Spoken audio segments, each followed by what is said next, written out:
बिस्मिल्लाहिर्रहमानिर्रहीम। अच्छा बच्चों, लास्ट क्लास में हम लोगों ने ट्रांसलेशन पढ़ना शुरू किया था। इसमें हम लोग को बताया ट्रांसलेशन का मतलब होता है ड्रैग। ठीक है। और ट्रांसलेशन में आपको वेक्टर दिया होता है एक्स और वाई के फॉर्म में, दो नंबर्स होते हैं।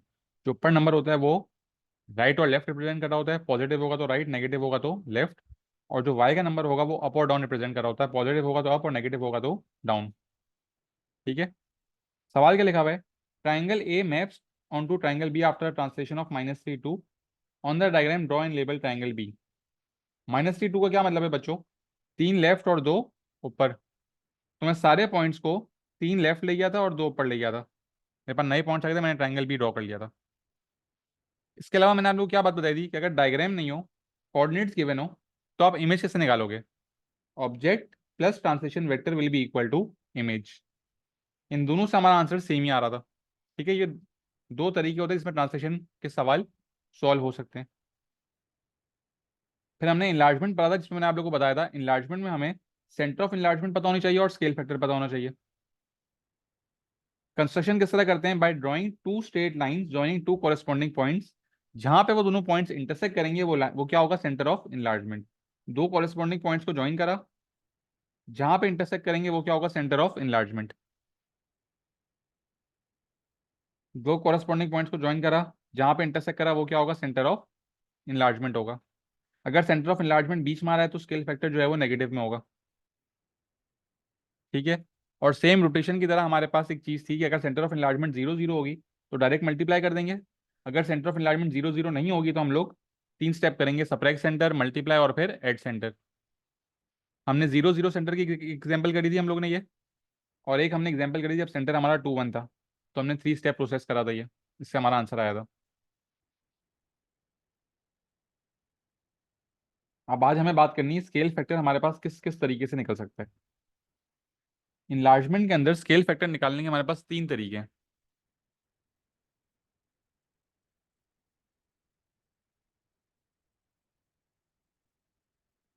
स्केल फैक्टर किससे रिप्रेजेंट होता है बच्चों? स्केल फैक्टर रिप्रेजेंट होता है के से। एक हमारे पास स्केल फैक्टर निकालने का फॉर्मूला है image length divide by object length.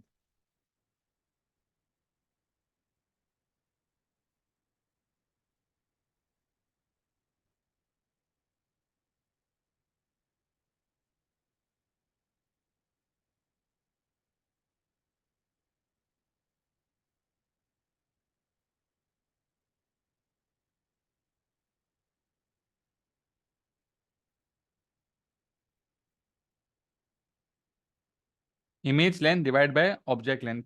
दूसरा हमारे पास एक फॉर्मूला है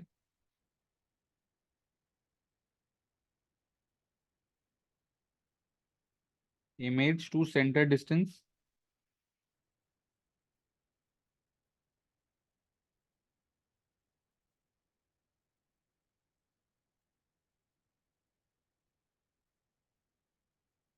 डिवाइडेड बाय ऑब्जेक्ट टू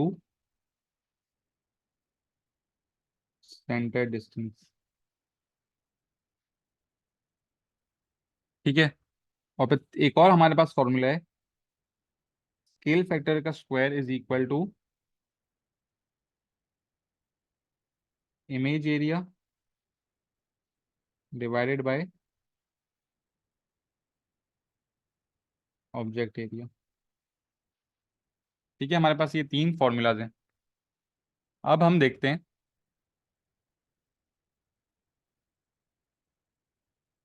कि हम इन एक सवाल में बनाता हूँ।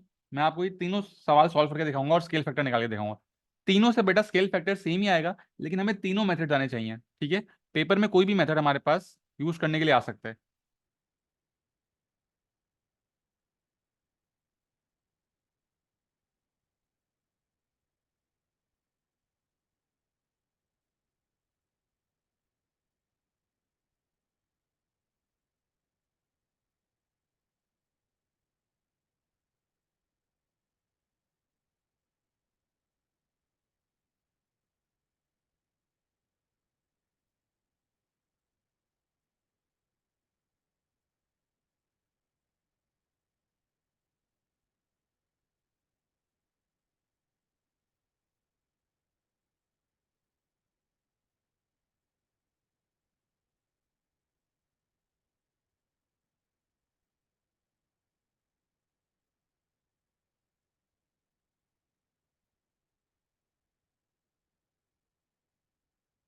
क्या बच्चों, ये हमारे पास एक ऑब्जेक्ट है, ये इसकी इमेज है, ये हमारे पास सेंटर है। ठीक है, हमें स्केल फैक्टर निकालना है। अब स्केल फैक्टर किस तरह आएगा? Image length divide by object length. कोई भी इमेज की लेंथ लो और कोई भी ऑब्जेक्ट की लेंथ लो और उन दोनों को डिवाइड कर दो। अगर मैं इमेज की बेस ले रहा हूँ, इमेज की बेस कितनी है बेटा? इमेज की बेस 3 है। और ऑब्जेक्ट की बेस कितनी है? ऑब्जेक्ट की बेस 1 है। तो अगर मैं 3/1 करूंगा तो आंसर क्या आएगा? 3 आ जाएगा। अगर मैं इमेज की हाइट ले रहा हूँ, इमेज की हाइट कितनी है? 1 2 3 4 5 6, और ऑब्जेक्ट की हाइट है 2, 6/2 लूंगा तो भी क्या आएगा?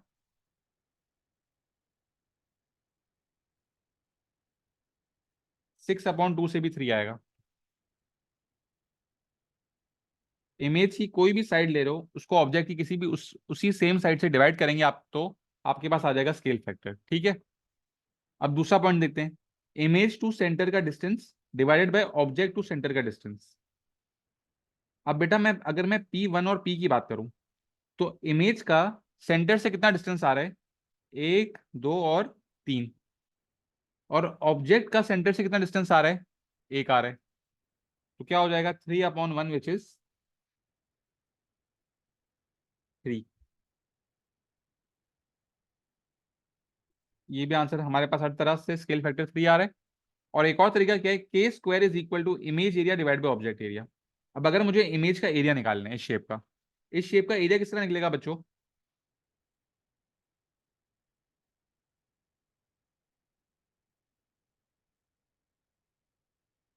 ये हमारे पास ट्राइंगल है, ट्राइंगल का फॉर्मूला क्या होता है? 1/2 मल्टीप्लाई बाय बेस कितनी है हमारे पास? 1 2 3। और हाइट कितनी है? हाइट हमारे पास है 6। 3 1 3 3 3 3 बच्चों 9। इमेज का एरिया आ रहा है 9। इसी तरह ऑब्जेक्ट का एरिया निकाल लेते हैं। 1/2 मल्टीप्लाई बाय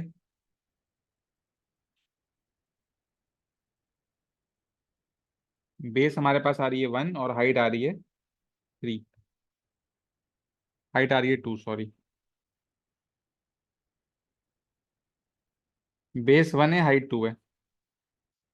ये 2 और 2 कैंसिल हो गए, हमारे पास ऑब्जेक्ट का एरिया आ गया 1। ठीक है। इमेज का एरिया आ रहा है 9, ऑब्जेक्ट का एरिया आ रहा है हमारे पास 1। तो वर्किंग क्या हो जाएगी? K square is equal to image area 9 upon object area which is 1। 9/1 is 9। और स्क्वायर रूट कर देंगे बोथ साइड पे, तो के कितना आ जाएगा? के आ जाएगा 3।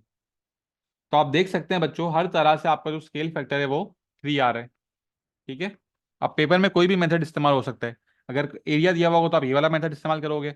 ऑब्जेक्ट और सेंटर बना हुआ होगा तो ये वाला मेथड इस्तेमाल करोगे। और अगर सेंटर और एरिया की बात नहीं हो रही होगी तो आप normally image length upon object length कर लोगे। सबसे आपके पास आंसर क्या आएगा बच्चों? आंसर आपके पास सेम ही आएगा। कोई मसला है यहाँ तक?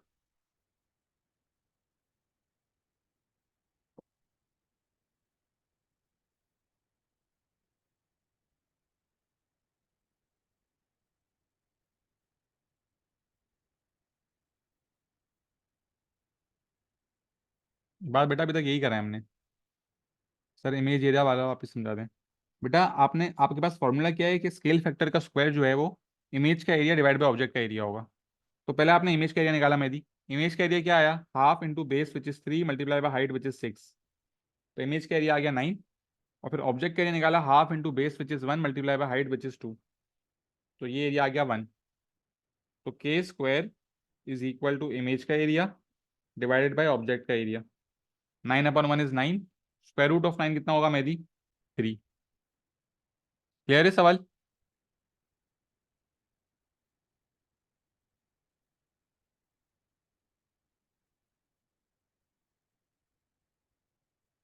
ठीक है। अब बेटा मैं आप लोगों को ऑलरेडी बता चुका हूँ कि के पॉजिटिव कब होता है और के नेगेटिव कब होता है। मैं यहाँ लिख भी देता हूँ, ताकि आप लोग जब बाद में रिवाइज कर रहे हो तो आप लोग के लिए आसानी हो।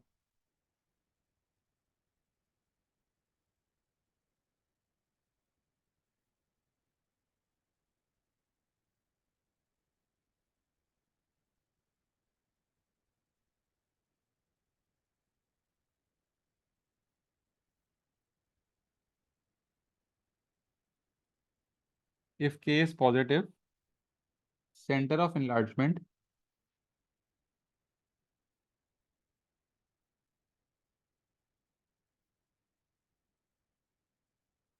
is on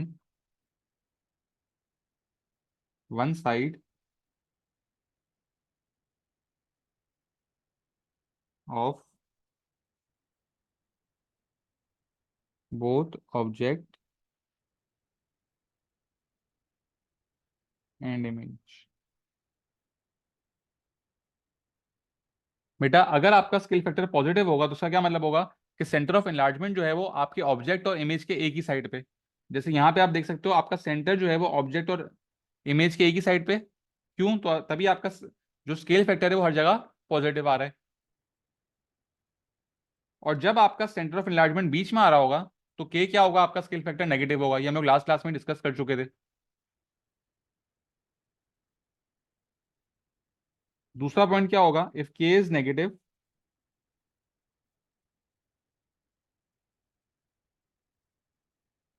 centre of enlargement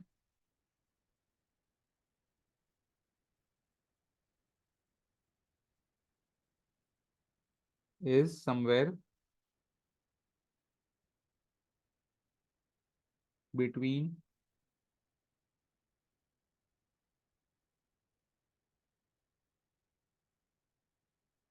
object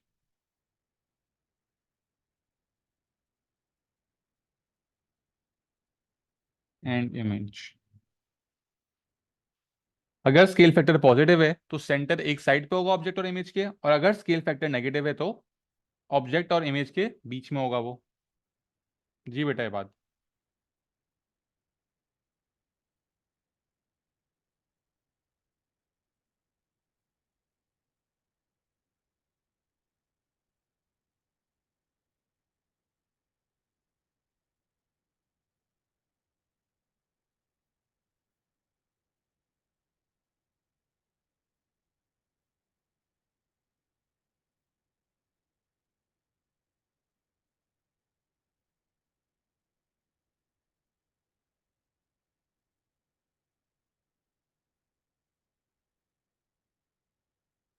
अच्छा बच्चों, अगर आपका जो स्केल फैक्टर है वो -1 और 1 के बीच में हुआ, अगर -1 से 1 के बीच में अगर आपका स्केल फैक्टर है तो इसका मतलब क्या है कि आपका शेप जो है वो स्मॉल हो रहा है, मतलब डिमिनिश हो रहा है।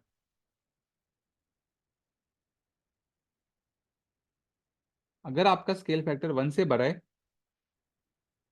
या फिर -1 से छोटा है, इसका मतलब क्या है कि वो इनलार्ज हो रहा है।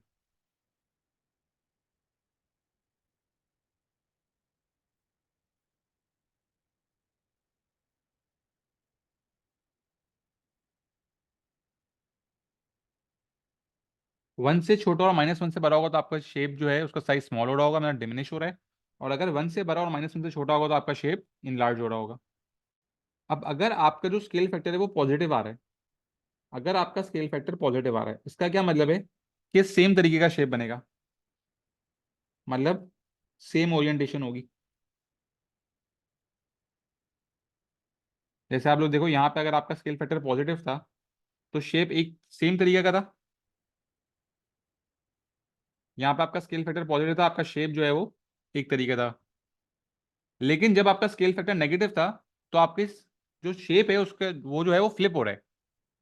मतलब जब आपका स्केल फैक्टर नेगेटिव होगा तो आपका शेप क्या हो रहा होगा बच्चों, आपका शेप फ्लिप हो रहा होगा। और जब स्केल फैक्टर पॉजिटिव होगा तो वो सेम ओरिएंटेशन में बन रहा होगा। तो यही चीज मैंने यहाँ लिख दी है कि अगर स्केल फैक्टर पॉजिटिव है तो सेम ओरिएंटेशन होगी, और अगर स्केल फैक्टर नेगेटिव है तो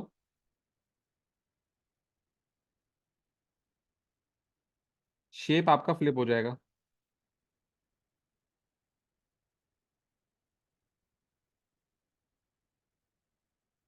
कभी कलर चेंज कर देते हैं ताकि आप लोग डिफ्रेंशिएट कर सको। इसके बीच में अगर स्केल फैक्टर होगा तो शेप डिमिनिश हो रहा होगा, यहाँ या यहाँ पे होगा तो शेप इनलार्ज हो रहा होगा। पॉजिटिव में सेम ओरिएंटेशन होगी, नेगेटिव में शेप जो है वो फ्लिप हो रहा होगा।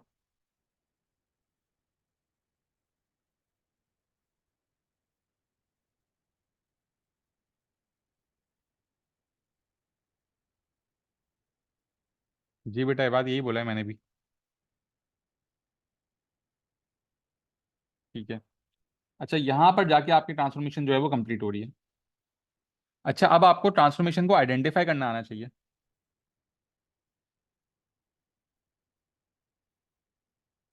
ठीक है। हाउ अब आपके पास एक सवाल आएगा, आपके पास कुछ शेप्स बने होंगे, एग्जामिनर आपसे पूछ रहा होगा कि कौन सी ट्रांसफॉर्मेशन लग रही है।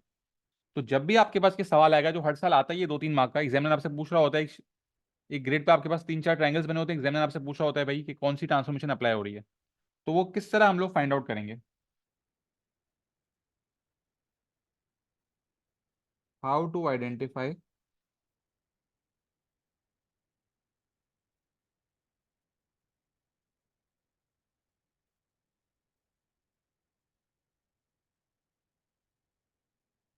How to identify among transformation, किस तरह हम आइडेंटिफाई कर रहे होंगे? अच्छा, सबसे पहले आप देखोगे शेप को, और सबसे पहले अपने आप से एक सवाल पूछोगे कि क्या शेप का साइज चेंज हो रहा है या नहीं हो रहा। सबसे पहला सवाल बच्चों आप लोग क्या पूछोगे? Did the size of the shape change?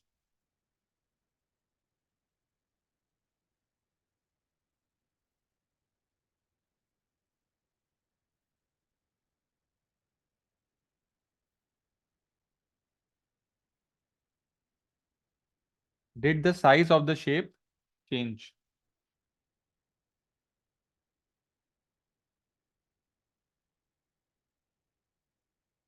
अच्छा, अब इस सवाल के आपके पास दो आंसर आ सकते हैं, या तो यस आएगा या तो नो आएगा। अगर आपके पास इसका जवाब यस आ रहा है, अगर शेप का साइज चेंज हो रहा है, तो उसका मतलब क्या हुआ, कौन सी ट्रांसफॉर्मेशन लग रही होगी? इनलार्जमेंट। अगर बच्चों शेप का साइज चेंज हो रहा है, इसका मतलब क्या हुआ? इनलार्जमेंट लग रही होगी। बिल्कुल सही अब्दुल्ला। अगर शेप का साइज चेंज नहीं हुआ, आपका जवाब आ गया नो। ठीक है। तो अब आप एक और सवाल पूछेंगे भाई।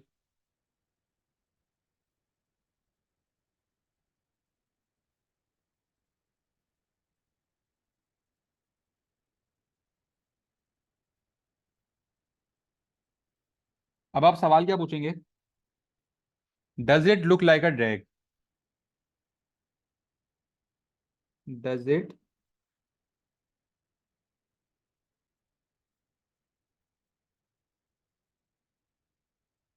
Does it look like a drag?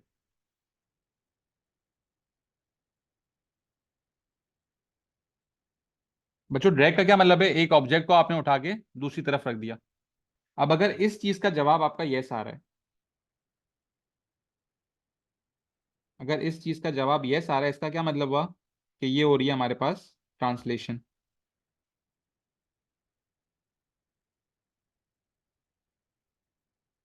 लेकिन अगर इस चीज का जवाब हमारे पास नो आ गया,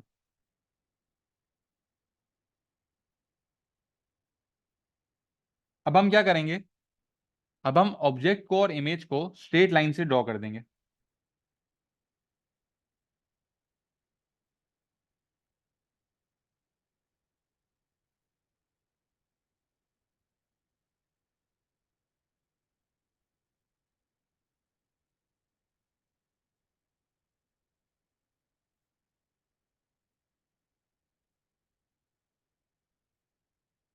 ठीक है।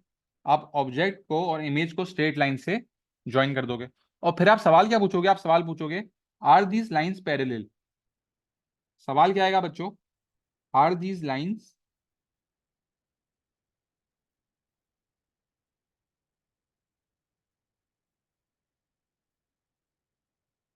पैरेलल? अब इसके भी दो ही जवाब होंगे, या तो यस होगा या तो नो होगा।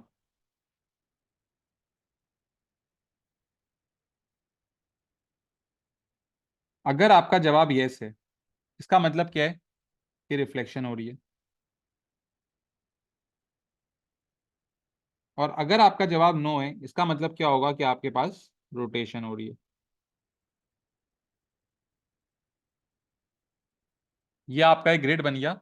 इस ग्रेड की मदद से आप सारे सवाल सॉल्व कर लो। आपके पास चारों चार ट्रांसफॉर्मेशन होती हैं, इन चार में से कोई ना कोई एक आंसर आप लोग का आ चुका होगा।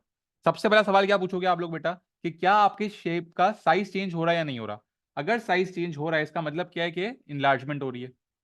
अगर नहीं हो रहा, तो अगला सवाल क्या आएगा? Does it look like a drag? क्या आपको लग रहा है कि एक शेप को उठा के बस दूसरी जगह पे रख दिया है? अगर इस चीज का जवाब यस आया तो आप बोलोगे क्या हो रही है? ट्रांसलेशन। अगर इस चीज का भी जवाब नो आया तो फिर आप क्या करोगे? ऑब्जेक्ट और इमेज को स्ट्रेट लाइन से ड्रॉ कर दोगे। अगर आपकी लाइंस पैरेलल बन रही है इसका मतलब क्या है? रिफ्लेक्शन हो रही है। और अगर लाइन पैरेलल नहीं बन रही इसका मतलब क्या है? कि रोटेशन हो रही है। कोई मसला बच्चों?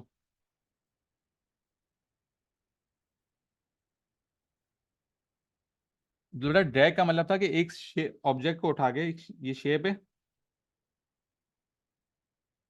इसको उठा के आपने यहां रख दिया एज इट इज, तो ये ड्रैग है। अगर ये शेप है और इसको उठा के आपने ये शेप बना हुआ आ गया हमारे पास। अब ये सेम तो नहीं है ना, एग्जैक्टली सेम तो नहीं है ना ये, तो इसका मतलब ये ड्रैग नहीं होगा। ठीक है। अब जब आप लोग आइडेंटिफाई कर लोगे कि कौन सी ट्रांसफॉर्मेशन है, इसके बाद आपको उसको डिस्क्राइब भी करना होगा। अब डिस्क्राइब किस तरह करोगे आप लोग?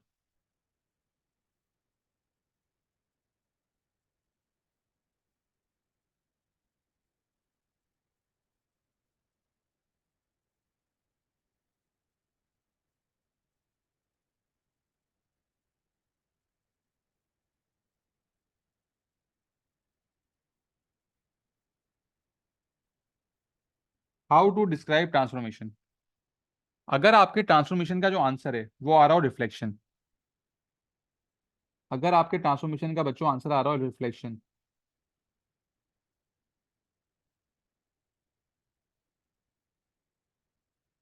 अगर आप लोग को आंसर आ रहा हो रिफ्लेक्शन, तो आप लोग क्या डिस्क्राइब करोगे कि कौन सी लाइन पे रिफ्लेक्ट हो रहा है?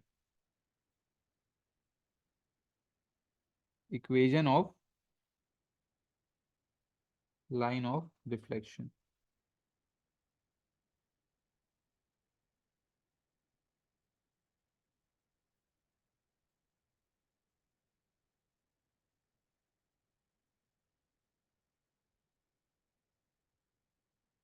दूसरा हमारे पास क्या है? रोटेशन।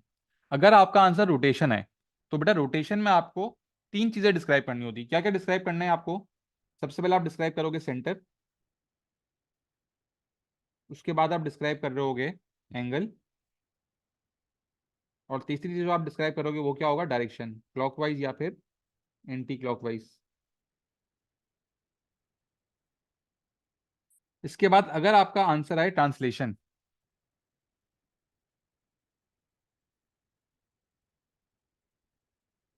अगर बच्चों आपका आंसर आए ट्रांसलेशन, तो ट्रांसलेशन में आप लोग क्या बताओगे कि किस तरह ट्रांसलेट हो रहा है? मतलब आप लोग अपना ट्रांसलेशन वेक्टर लिख रहे होगे जो एक्स और वाई के फॉर्म में होता है।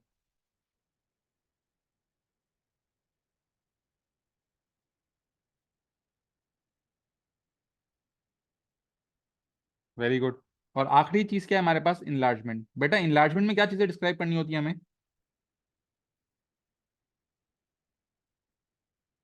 इनलार्जमेंट में हमें दो चीजें बतानी होती हैं। क्या क्या बताना होता है बेटा? एक हमें बताना होता है सेंटर, और दूसरा हमें बताना है स्केल फैक्टर।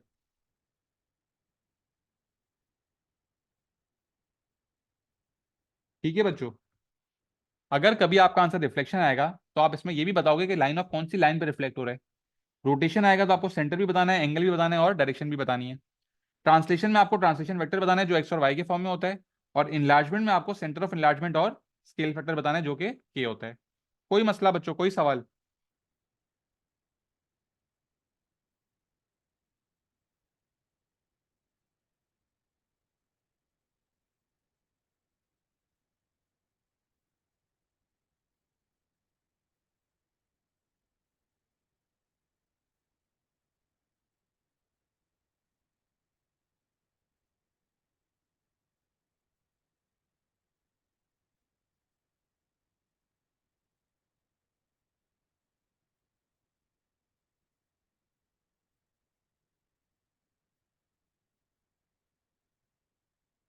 बेटा क्लियर है सबको यहाँ तक?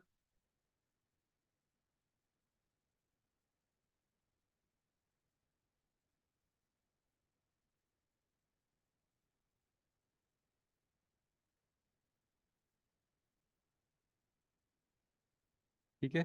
यहाँ पे यहाँ तक बेटा आपने चारों ट्रांसफॉर्मेशंस की जो है ना, वो क्या क्या पढ़ लिया आपने? डिस्क्राइब किस तरह करना है, कंस्ट्रक्ट किस तरह करना है, और ऑन ग्रेड शॉर्टकट्स क्या क्या हैं, ये आपने हमने चारों उसके देख लिए।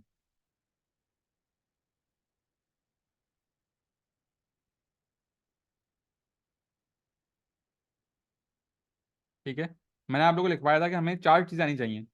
हमने हर ट्रांसफॉर्मेशन की डिस्क्राइब किस तरह करना है वो भी देख लिया है, कंस्ट्रक्शन किस तरह होगी वो भी देख लिया है, और ऑन ग्रिड के शॉर्टकट्स क्या होंगे वो भी देख लिए हैं।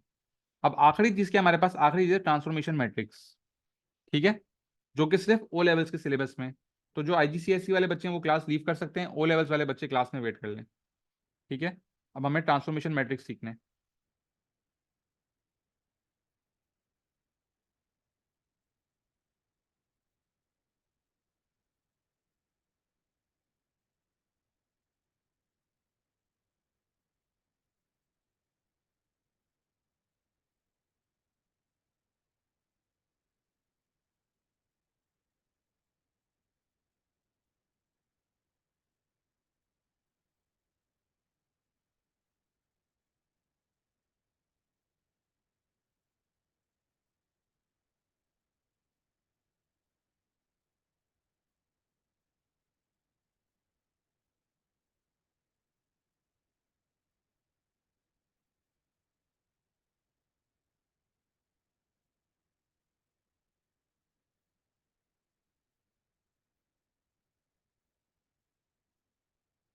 मतलब बेटा ये तो बहुत आसान चीज़ है, टेंशन नहीं लो।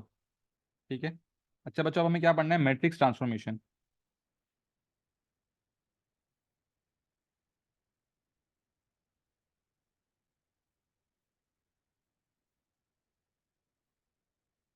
Matrix transformation, how to make a matrix for a transformation.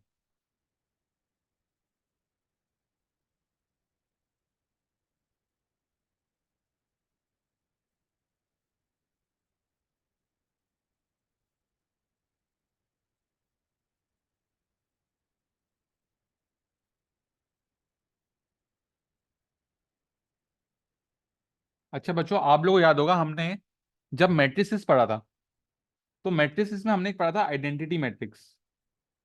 Identity matrix हमारे पास क्या था बच्चों, याद है आप लोगों को?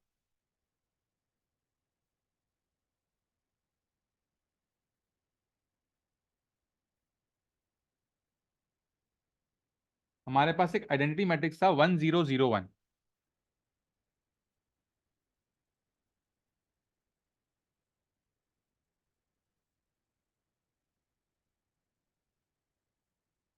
ये हमने आइडेंटिटी मैट्रिक्स पढ़ा था।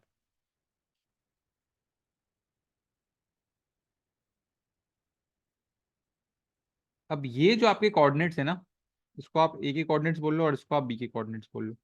तो ए के कोऑर्डिनेट्स हैं 1,0 और बी के कोऑर्डिनेट्स हैं 0,1। तो ये आइडेंटिटी मैट्रिक्स आ किस तरह रहा है, यहाँ पे आपके पास ए के कोऑर्डिनेट्स लिखे हुए हैं और यहाँ पे आपके पास बी के कोऑर्डिनेट्स लिखे हुए हैं। मतलब ये जो 1 है ये एक्स कोऑर्डिनेट है, ये 0 हमारे पास वाई कोऑर्डिनेट है, फिर ये 0 एक्स कोऑर्डिनेट है और ये 1 हमारे पास वाई कोऑर्डिनेट है। ठीक है। ऊपर वाले आइडेंटिटी मैट्रिक्स में एक्स कोऑर्डिनेट्स होते हैं और नीचे वाले हमारे पास वाई कोऑर्डिनेट्स होते हैं। जी बेटा, वर्टिकली लिखेंगे हम लोग। ये आ गया हमारे पास ए का 10 और ये आ गया बी का 0,1। अब हमारे पास जो भी ट्रांसफॉर्मेशन दी होगी उसका हम शॉर्टकट इस मैट्रिक्स पे अप्लाई कर रहे होंगे। तो हमारे पास जो ट्रांसफॉर्मेशन मैट्रिक्स आ रही होगी,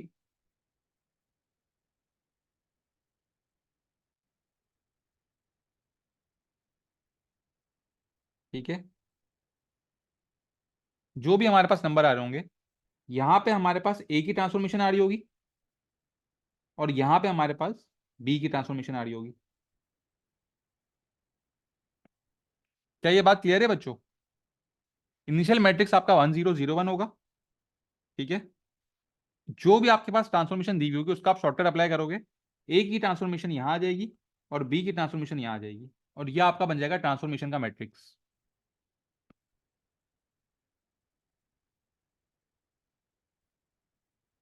ठीक है। अब हमने 8 शॉर्टकट सीखे थे।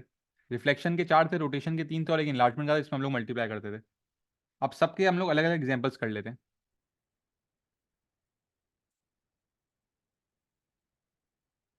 ठीक है। ए की हमारे पास रिफ्लेक्शन, ए की ट्रांसफॉर्मेशन यहाँ आ जाएगी और बी की ट्रांसफॉर्मेशन यहाँ आ जाएगी। ये बन जाएगा आपके पास ट्रांसफॉर्मेशन का मैट्रिक्स। अब एक एग्जाम्पल करते हैं। सबसे पहले हमारे पास कौन सी मैट्रिक्स था भाई, reflection in X axis. Reflection in X axis. बच्चों रिफ्लेक्शन इन एक्स एक्सिस का शॉर्टकट क्या है?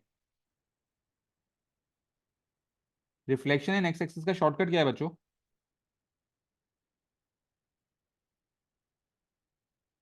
Reflection in X axis.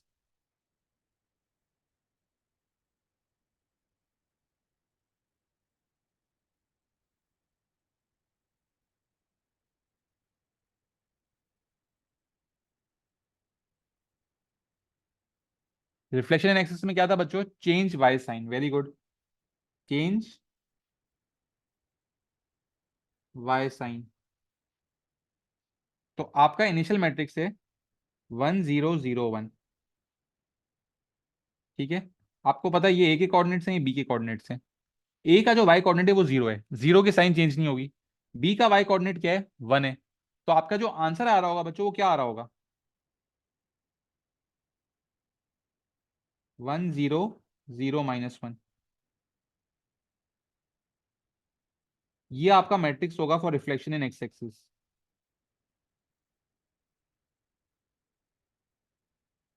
ये मैंने जो पर्पल से लिखा है। कोई मसला बच्चों इसमें?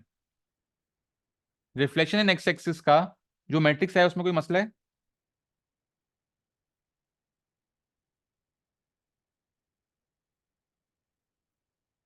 ये आ गई ए की ट्रांसफॉर्मेशन, ये आ गई बी की ट्रांसफॉर्मेशन, ये हमारा आंसर हो गया, ये हमारा मैट्रिक्स। ठीक है। इसी तरह number 2, reflection in Y axis.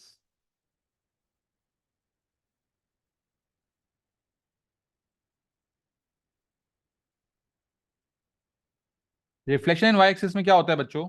Change X sign. क्या ट्रांसफॉर्मेशन आ रही होगी हमारे पास?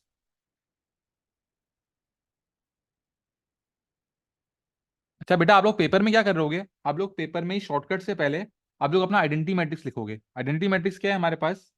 1001। रिफ्लेक्शन इन वाई एक्सिस का क्या मतलब है? Change X sign. मतलब ये जो एक्स के कोऑर्डिनेट्स है इनकी साइन चेंज कर रहे होंगे हम लोग। तो ये 1 बन जाएगा -1, और ये 0 तो 0 ही रहेगा, 0 की साइन चेंज नहीं होती। तो हमारे पास ट्रांसफॉर्मेशन मैट्रिक्स क्या आएगा? -1, 0, 0 और 1। ये आपका आंसर होगा। कोई मसला बच्चों, कोई सवाल?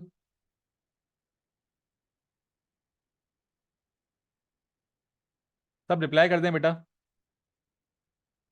कोई कंफ्यूजन, कोई सवाल है?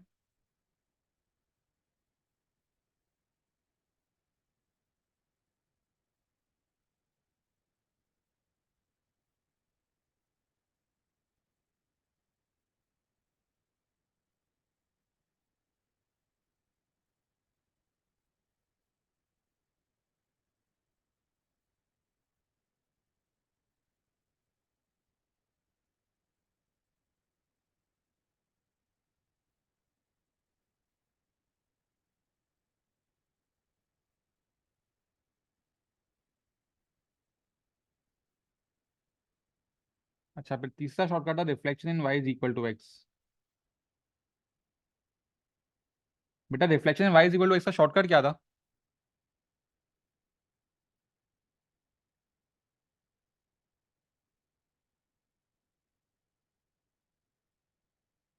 Reflection in y is equal to x का हमारे पास शॉर्टकट क्या था?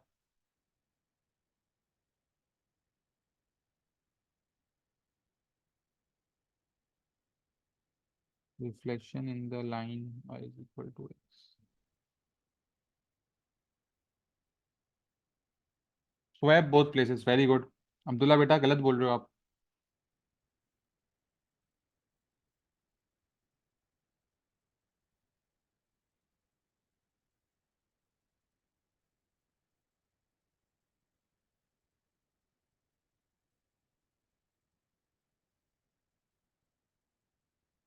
Swap both places. तो बच्चों 1001 का क्या होगा आइडेंटिटी मैट्रिक्स? ट्रांसफॉर्मेशन क्या आ जाएगी इसकी?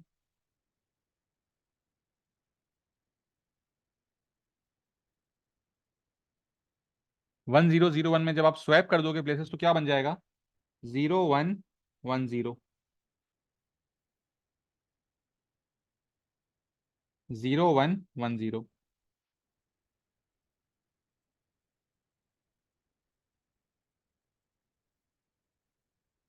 ठीक है, स्वैप बोथ प्लेसेस।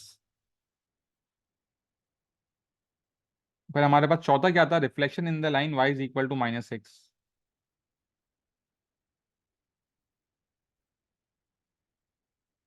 क्या आंसर होगा बच्चों इसका?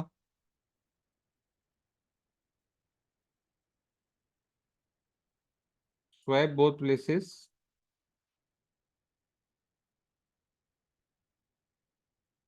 Change both science.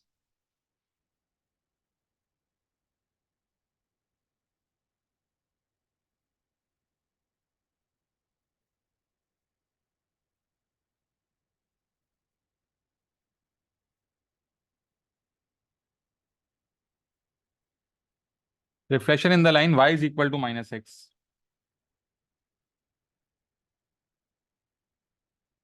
Swap both places, change both signs. Initial matrix क्या है?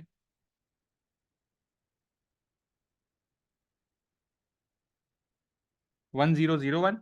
जब आप स्वैप प्लेसेस करोगे तो ये आंसर आ जाएगा। फिर आपको साइन भी चेंज करनी करेगी, तो आंसर क्या होगा? 0 -1 -1 0।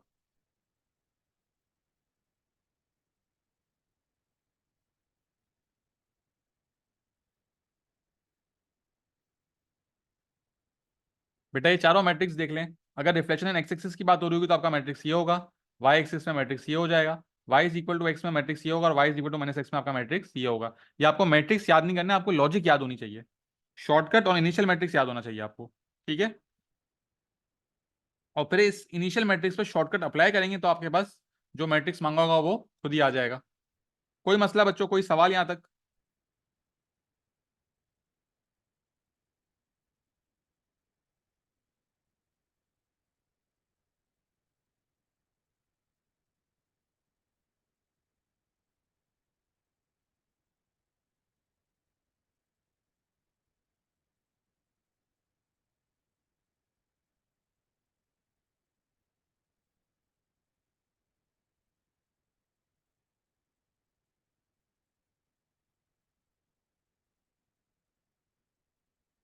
ठीक है, आगे बढ़ते हैं भाई।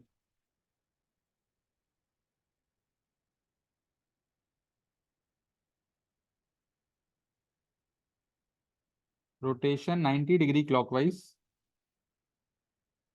Centre 0 0। Rotation 90 degree clockwise, centre 0 0। अच्छा बेटा, 90 डिग्री क्लॉकवाइज का शॉर्टकट क्या था? Swap both places, change Y sign. Swap both places, change Y sign.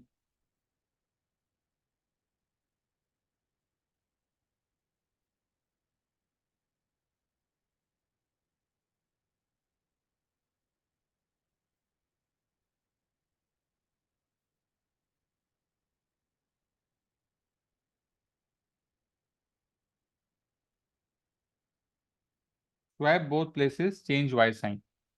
Initial matrix क्या है? 1001। बच्चों इसका आंसर क्या आ रहा होगा?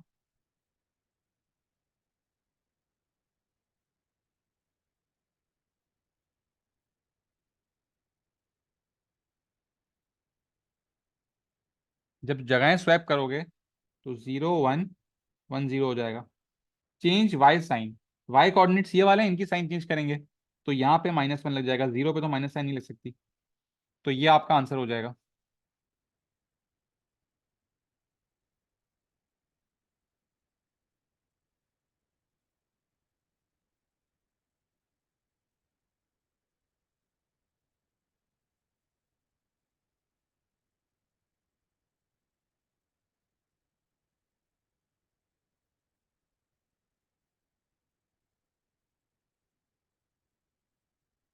पॉइंट नंबर 6 क्या होगा बच्चों? Rotation 90 degree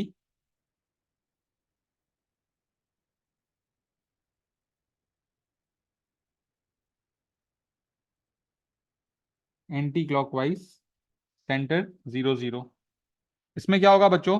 swap both places, change X sign.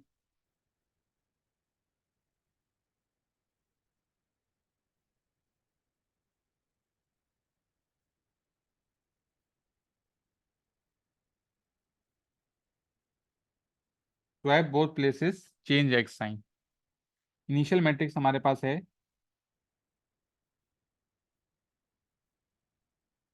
1001। पहले हम लोग करेंगे स्वैप बोथ प्लेसेस। ये क्या हो जाएगा? 0110।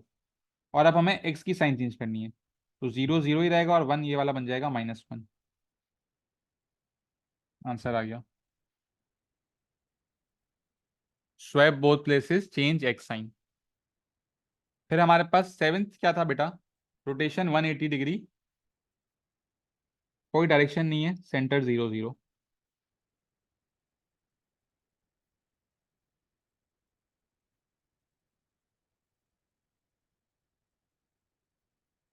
Rotation 180 degree, centre 0 0। बेटा जस्ट चेंज द साइंस। क्या शॉर्टकट था? Just change the science.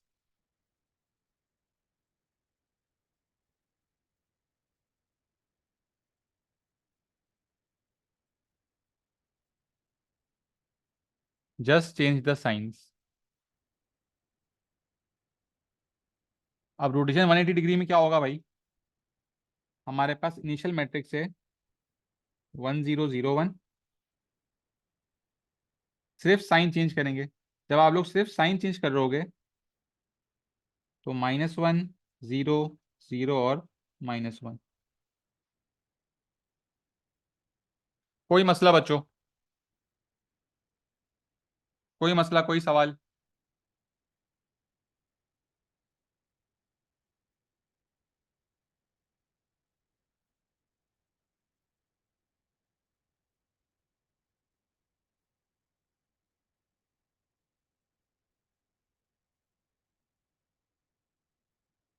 Rote reflection के चारों शॉर्टकट हो गए, और रोटेशन में 3 शॉर्टकट हो गए।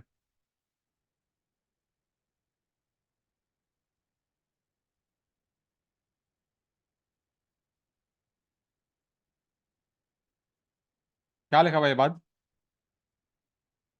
Just change the science, places नहीं, साइन लिखा हुआ है।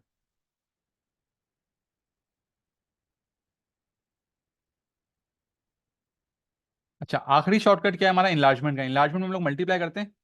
मतलब फॉर एग्जाम्पल अगर आपको बोला हुआ इनलार्जमेंट,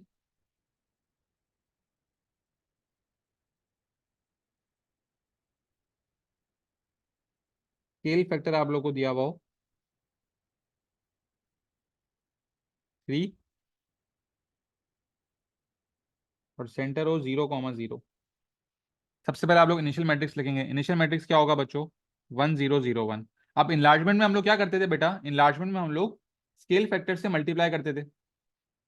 स्केल फैक्टर से मल्टीप्लाई कर देंगे तो आंसर क्या आ जाएगा बच्चों? 3003। इस तरह बेटा आप लोग ट्रांसफॉर्मेशन मैट्रिक्स जो है वो डिजाइन कर रहे होगे। कोई मसला बच्चों, कोई सवाल?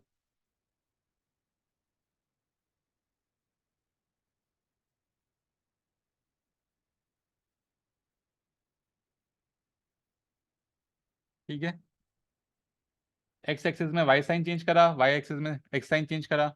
y is equal to x में swap both places, y is equal to -x में swap both places, change both signs.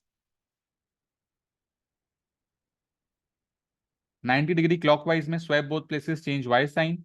90 degree anti clockwise में swap both places, change x sign. 180 degree में जस्ट चेंज द साइंस। आपके पास सारे shortcut भी एक साथ लिखे हुए आ गए। और इनलार्जमेंट में क्या करना है? स्केल फैक्टर से मल्टीप्लाई करना है। स्केल फैक्टर 3 था तो मल्टीप्लाई बाय 3 कर दिया। सर स्केल फैक्टर माइनस में हो तो बेटा, माइनस में होगा तो माइनस से मल्टीप्लाई करोगे। अगर यहाँ पे स्केल फैक्टर -3 होता तो आपका आंसर क्या आ रहा होता? -3 0 0 और -3 आ रहा होता। ठीक है।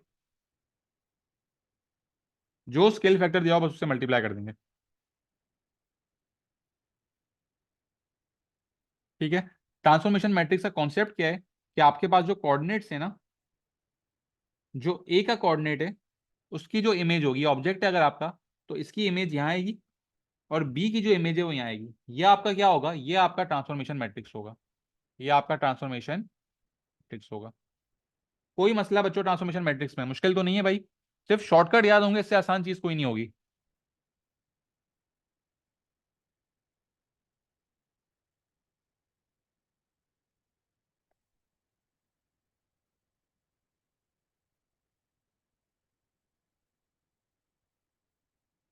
अच्छा, इसके बाद जो है हमारा एक छोटा सा कॉन्सेप्ट रह गया है। हम वो भी नेक्स्ट क्लास में करेंगे, और फिर नेक्स्ट क्लास में हम लोग ट्रांसफॉर्मेशन के पास भी शुरू कर लेंगे। बेटा आप लोग जो है, एक दफ़ा मैट्रिसेस रिवाइज कर लेना कल से पहले। मैट्रिसेस में मल्टीप्लिकेशन किस तरह होती है एक दफ़ा रिवाइज कर लेना, ठीक है? कल जब हम लोग सवाल कर रहे होंगे तो मैट्रिसेस की मल्टीप्लिकेशन भी आ रही होगी, तो आप लोग ये नहीं पूछना सर कि मल्टीप्लिकेशन किस तरह हो रही है, मैं आप लोग को वो नहीं सिखा सकूंगा कल। मैट्रिसेस हम पढ़ चुके हैं, मैट्रिसेस की मल्टीप्लिकेशन जो है वो रिवाइज करके आना कल की क्लास में, ठीक है बच्चों?